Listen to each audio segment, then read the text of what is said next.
meaning someone new in the pit area. If you've been here to Atlanta Legends Raceway and you've been paying attention in the Sportsman division, this guy has been running a lot better of late. Justin McKay's number 3. Just missed a top 5 a few weeks ago. Like a lot of things that happens when you're still somewhat new to the game. This is his 4th Sportsman season. There was a late caution and the track was slick, and that's kind of when the experienced guys, especially here at Canandaigua, tend to find their way by. First of all, Justin, how we doing? Good. How are you? Not bad. How are we doing in the car? Better. It's a learning curve. It's obviously all the new setups that are on the car now that have come out recently we're not with familiar coils with. And the short rods and absolutely. all that. Gotcha. So we're trying.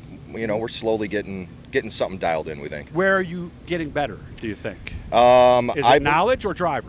I think both. I think driving more so in driving. So, okay. We have some good knowledge behind us with guys that are helping us. I think it's driving and getting comfortable in the car is really helping. This place is very momentum-y. You got to keep momentum up, and the harder you can get the car into the corner and keep it there, it seems, and keep your momentum up, it seems like that's where these guys are beating us every week. So of course, it's a lot different track from heat to feature here. Probably more of a difference than a lot of places, right? Absolutely. Yep.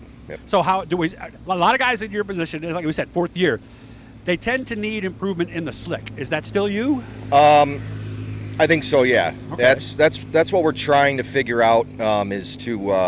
Is to figure out how to really get this car to stick on the bottom and not kind of give out on us. This past week, we think we found a couple things. So hopefully tonight will be a better outcome for us. What was one of the things you found? I think ride height. I'm a bigger guy. I sit further back in the car than most people, and did a bunch of different measurements with body roll and things with me in the car, and noticed how the car sat without me in it versus how it sits and reacts with me in it. So hopefully that changes something for us tonight. Well, do you scale with and without you in the car? I scale without.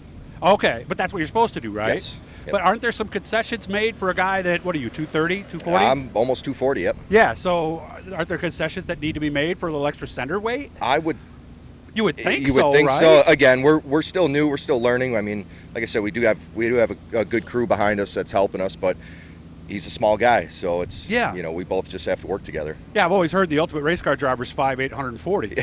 So that way you can put weight where you want it, right? And you don't have the center weight and all that kind of stuff. But we are what we are, right? Yeah, so absolutely. Is it worth it maybe to scale with you in the car just to know maybe what the cross weight and the rear percentage and stuff like that might be? I'm not sure. We'll probably try it just to see what happens. But like at I least said, to know the numbers, right? Right. Just for the ride height purpose, we noticed a big difference there, just to get us to start with something. So yeah, because that's true. Because you've got 240 pounds getting that car versus the 140-pound 5'8" guy we were talking about. Right. So the ride heights are good. You're going to compress it a little more than they are. Right. So so they were a little low. Yeah, almost level. Now, what does low ride height do on the track? Probably from rolling over, I would think. Setting, right? It kind of seemed for us. It kind of seemed to cause a nose push, so we'd be tight on entry and kind of have a nose push. That would make sense because it's not getting on the right rear, right? Right. Okay, all right. So, when did you start? How old were you, and what was your very first race car? I would have started probably 24, 25 years old in a 4-cylinder just to get my feet dipped in it. Where was that? It was at Ransomville. Okay. My father ran mini modifieds for years and years and years. And who's your dad?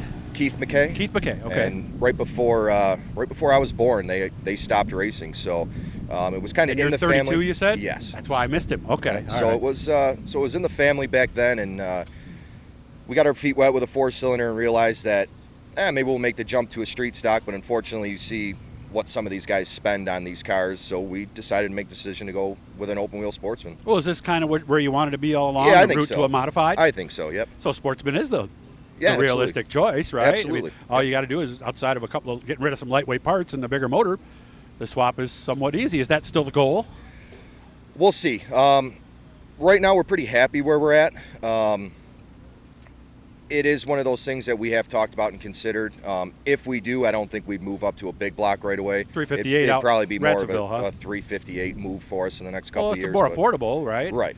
Mid-20s, maybe 30s, I'm hearing, for one of those? Possibly somewhere for in that something range, decent. right, for the motor? Yep. We're spending about 10, right? Right. 10, 11 with the pulleys. And when it's all said and done. Yeah, carb intake, all that stuff. It's about 11, 12, I think, somewhere in there, right? I think we're pushing about 11 when it was all said and done, because it was all new for us this year. So. Okay. Very cool. So, what's the goal for tonight then? I mean, I always said you're always looking to do something with the car. What are we looking to get the car to do tonight? Hopefully the transition, corner entry and transition to the apex area tonight is going to be the goal. We should have a good starting spot. I mean, what happens from entry to middle? Right. Gotcha. We should have a good starting spot in the heat tonight. So as long as I can keep it in a qualifying position and really get on it, then hopefully when feature time comes around, it keeps us up front and we can. Have we won a heat yet? I think we have 4 heat wins this year. Oh, really? Okay, so you're almost thinking it could happen any night? Sure. Anytime. Could happen tonight, right? It possibly could. That'd be nice. I got a streak now. It continued last night at Brewerton, guys. For 3 straight weekends now, I've interviewed somebody in the pre-race who has gone on to win that night. So let's hope who so. knows? And if it is, you'll have to stick around. Absolutely. And maybe I'll see you down in Victory Lane. So Absolutely. hit the Blue E, guys. Hit the PayPal page. Help us out. We're trying to do as much as we can, but we are running low, just like a lot of the teams are right now. So, Justin, you have fun tonight. Good luck, okay? Thank you very much.